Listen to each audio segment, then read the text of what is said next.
সংবিধানের 65-এ বলা আছে পার্লামেন্ট কি করবে, কোন কাজটা করতে পারবে। বলা হচ্ছে সংবিধানের বিধানাবলী সাপেক্ষে প্রজাতন্ত্রের আইন প্রণয়ন ক্ষমতা সংসদের উপর ন্যস্ত হইবে। সংবিধানের বিধানাবলী সাপেক্ষে হতে হবে। এমন কোন কাজ পার্লামেন্ট যদি করেন যা সংবিধানের বাইরে, তাহলে বাংলাদেশের সুপ্রিম কোর্ট এটাকে অসাংবিধানিক ঘোষণা করে দিবে। অতীতে 8ম সংশোধনী অসাংবিধানিক হয়েছে, 7ম সংশোধনী অসাংবিধানিক হয়েছে, 13তম সংশোধনী অসাংবিধানিক হয়েছে, 16তম সংশোধনী অসাংবিধানিক হয়েছে, 15তম সংশোধনী অসাংবিধানিক হয়েছে। এগুলো তো পার্লামেন্টেই পাশ হয়েছিল। তাহলে সুপ্রিম কোর্ট অসাংবিধানিক বললো যে, এর অর্থ হলো এটা পার্লামেন্টে আপনি যা ইচ্ছে তাই করতে পারবেন না। বাংলাদেশের পার্লামেন্ট সভারিন না। বাংলাদেশের পার্লামেন্ট যে সভারিন না, বাংলাদেশের সুপ্রিম কোর্ট এটা বলছেন। দেখেন আমি পড়ে শোনাই ষোড়শ সংশোধনীর রায়ের অংশ। Only the people are sovereign and only the constitution is supreme. All other institutions are merely the institutions or agencies to fulfill the greatest purposes enunciated in the constitution. Supreme court বলে দিচ্ছে শুধুমাত্র জনগণই সার্বভৌম আর সংবিধানই supreme. আর parliament বলি, সরকার বলি, বিচার বিভাগ বলি, এগুলো সব হলো সংবিধানের অধীনে আলাদা আলাদা অঙ্গ। এগুলো সুপ্রিম না। এটা একটা আরেকটাকে চেক দেয়। পার্লামেন্ট যদি বেআইনি কাজ করে সুপ্রিম কোর্ট চেক দেয়।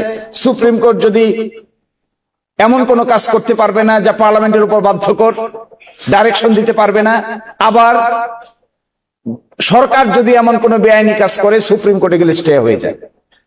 তাহলে সুপ্রিম কোর্ট, সরকার, পার্লামেন্ট, তিনটার একটা ট্রায়াঙ্গেল মিলে রাষ্ট্র। এই রাষ্ট্রের ভিতরে তিনটার একটাও সভারিন না, একটাও সার্বভৌম না। সার্বভৌম হলো এস পার আর্টিকেল 7 এবং বাংলাদেশের সংবিধানের 1 নম্বর অনুচ্ছেদ বলে শুধুমাত্র সার্বভৌম হলো জনগণ।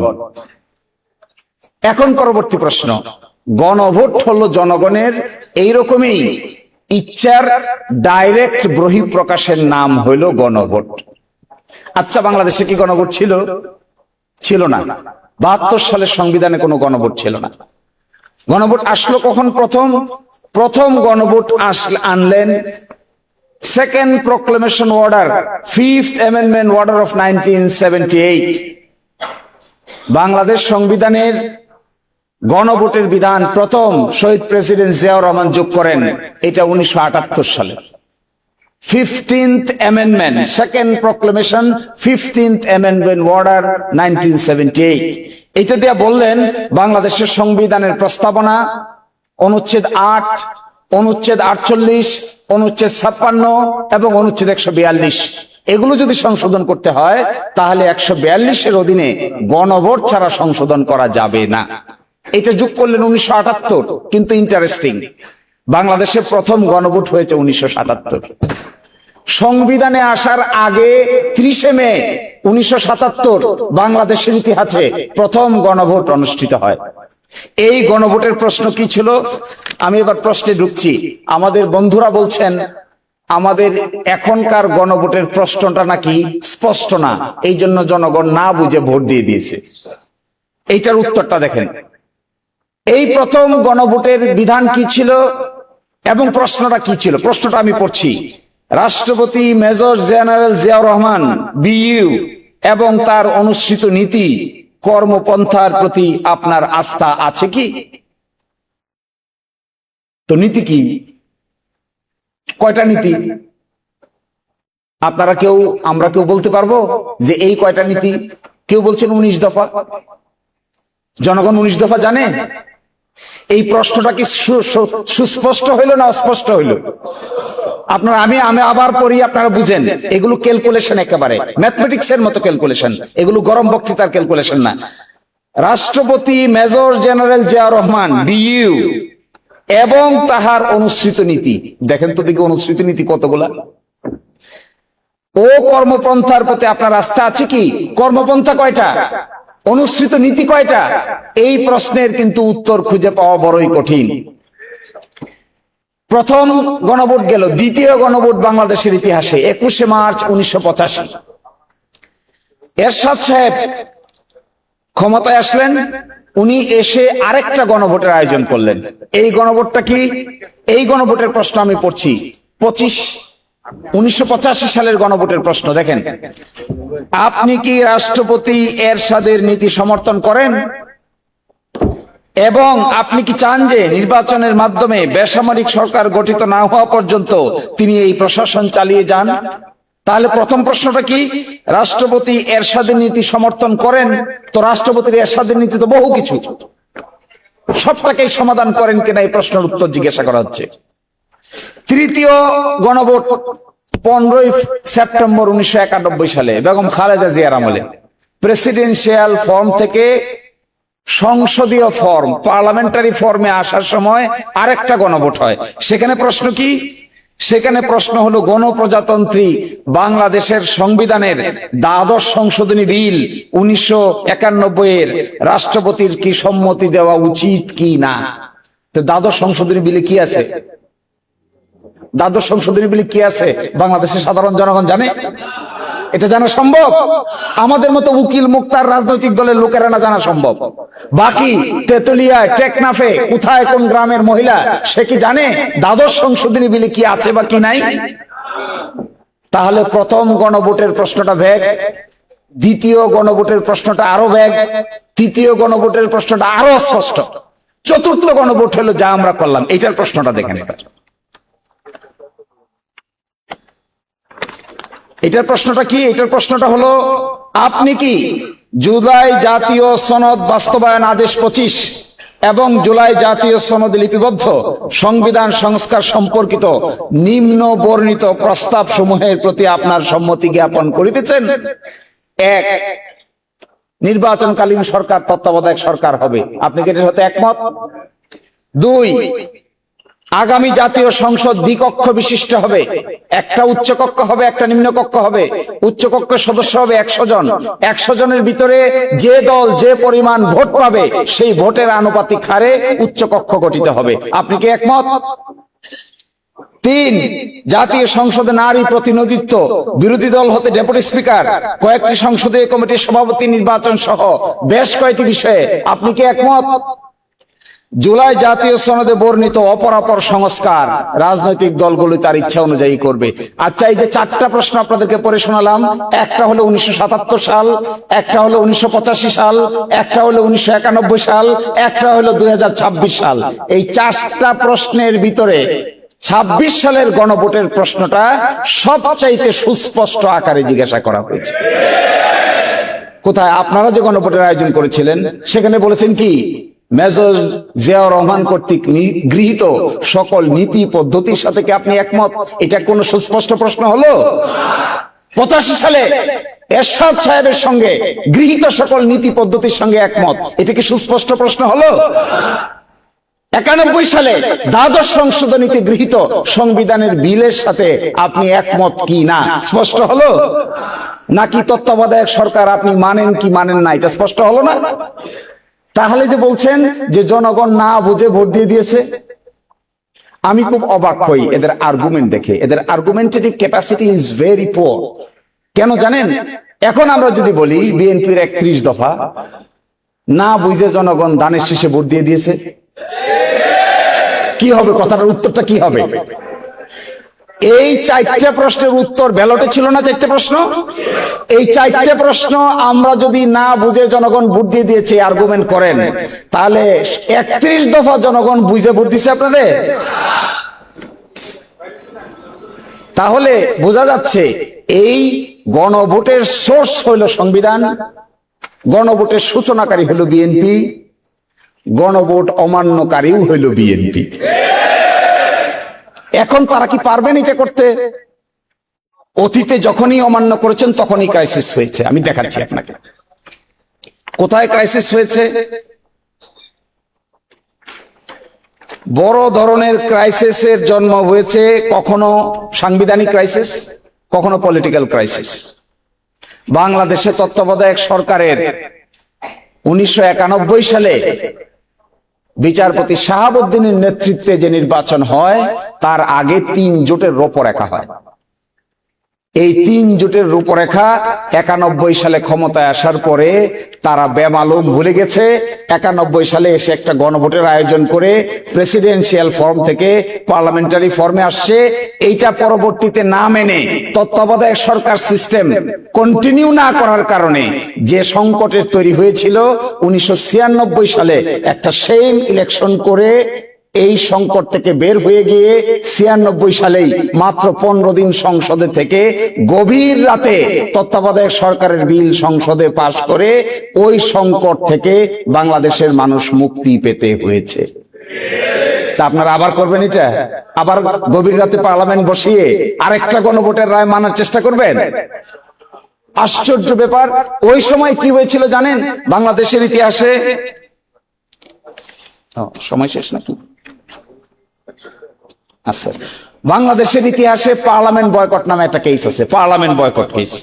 যখন মাগুরাতে উপনির্বাচন হলো, খুবই বাজে উপনির্বাচন হলো, সকলে আন্দোলন করলো। আওয়ামী লীগ, জামাত ইসলামী, জাতীয় পার্টি পার্লামেন্ট থেকে বয়কট করলো। পার্লামেন্ট বয়কট করে পার্লামেন্টে গেল না। 90 দিন পার হয়ে গেল। বাংলাদেশের সুপ্রিম কোর্ট একটা রেফারেন্স চালু করলেন। রাষ্ট্রপতি জিজ্ঞাসা করলেন, 90 দিনের বেশি ওনারা পার্লামেন্টের বাইরে আছেন, ওনাদের পার্লামেন্ট সদস্য আছে কি নাই? এটাকে বলে পার্লামেন্ট বয়কট কেস। বাংলাদেশের ইতিহাসে এইটাই প্রথম রেফারেন্স। ওই রেফারেন্সে প্রথম উত্তর এসে সকলেই বয়কট করলো, ক্রাইসিস হলো, আন্দোলন হলো, কিন্তু একটা নির্বাচন হলো, কেউ পার্টিসিপেট করলো না। অবশেষে রেজাল্ট কি হলো? তত্ত্বাবধায়ক সরকার আপনারা গভীর রাতে পাশ করা ছাড়া আর কোন রাস্তা খুঁজে পান নাই। দ্বিতীয় গণভোট 1985 সালে যে গণভোট অনুষ্ঠিত হয়, এরশাদ সাহেব করেন, এটাতেও তেমন কোনো পার্টিসিপেশন ছিল না, কেউ অংশগ্রহণ করে নাই, একতরফা গণভোট, কিন্তু অনেক ভোট কাজ দেখানো হয়। অবশেষে সেই ভোটে কি হয়? শেষ পর্যন্ত 90-এর গণঅভ্যুত্থান হয় এবং এরশাদ সাহেব বাধ্য হন চলে যেতে। আবার 1991 সালে বেগম খালেদা জিয়া এসে যে গণভোট করেন, ওই গণভোটের রায় মেনে নিয়ে তারা পার্লামেন্টারি গভর্নমেন্ট চালু করেন। কিন্তু সেখানেও 91 সালে এসে 96 সালে এই সিস্টেমটা ঠিক রাখতে পারেন নাই। সবচাইতে জটিল প্রশ্ন, গতকালকে দেখলাম আমাদের মিস্টার হোম মিনিস্টার বলেছেন যে গণভোট বৈধ। শুনেছেন কালকে? উনি আইনের একটা নীতি আছে, এটাকে বলে ফ্যাক্টাম ভ্যালিড। আপনারা দেখবেন একটা ইংরেজি শব্দ এখানে উনি ব্যবহার করেছেন, এটা মূলত ল্যাটিন শব্দ, ফ্যাক্টাম ভ্যালিড। ফ্যাক্টাম ভ্যালিড মানে হলো এটা যেটা আসলে বৈধ না, কিন্তু হয়ে গেছে তাই বৈধ। কেমন কি?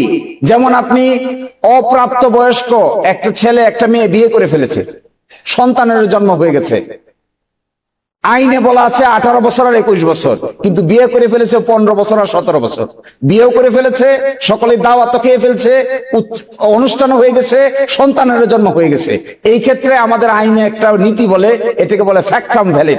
ফ্যাক্টাম ভ্যালিড হলো বিয়ে যেহেতু হয়ে গেছে, সকলে যেহেতু মেনে নিয়েছে এবং যেহেতু সন্তানের জন্ম নিয়েছে, আইন অনুযায়ী 18 এবং 21 বছর না হলেও এই বিয়েটা বৈধ বিয়ে। তো বাংলাদেশের এই পার্লামেন্ট যে গণভোট হয়েছে, উনি কালকে স্বীকার করেছেন, প্রথম দেখলাম ফ্যাক্টাম ভ্যালিড হয়েছে। ফ্যাক্টাম ভ্যালিড যদি স্বীকার করেন, তাহলে অবশ্যই আপনাকে সংবিধান সংস্কার পরিষদের মিটিং ডাকতে হবে।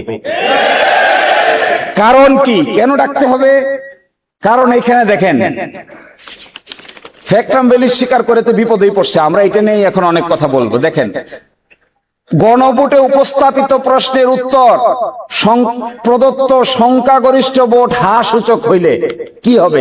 স্বীকার করছেন তো গণভোট হয়েছে, বলেন এটা বৈধ তো। কালকে দেখবেন বারবার বলছেন বৈধ তো, ফ্যাক্টাম ভ্যালিড এই কারণে বৈধ তো ফ্যাক্টাম ভ্যালিড যদি বৈধ হয়, তা পরবর্তী কাজ কি আপনাদের কাজ হলো গণভোটে উপস্থাপিত প্রশ্নের উত্তরে প্রদত্ত সংখ্যাগরিষ্ঠ ভোট হ্রাস সূচক হইলে কি করবেন?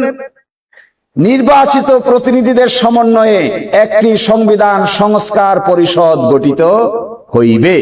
তাহলে এখন গঠন করেন, এখন ডাকেন। বলছেন তো বৈধ, তাই ডাকেন না কেন? এখন ডাকতে হবে। যদি না ডাকেন, তাহলে আপনি এটাকে নিজের বিরুদ্ধে নিজে অবস্থান নিতে হবে।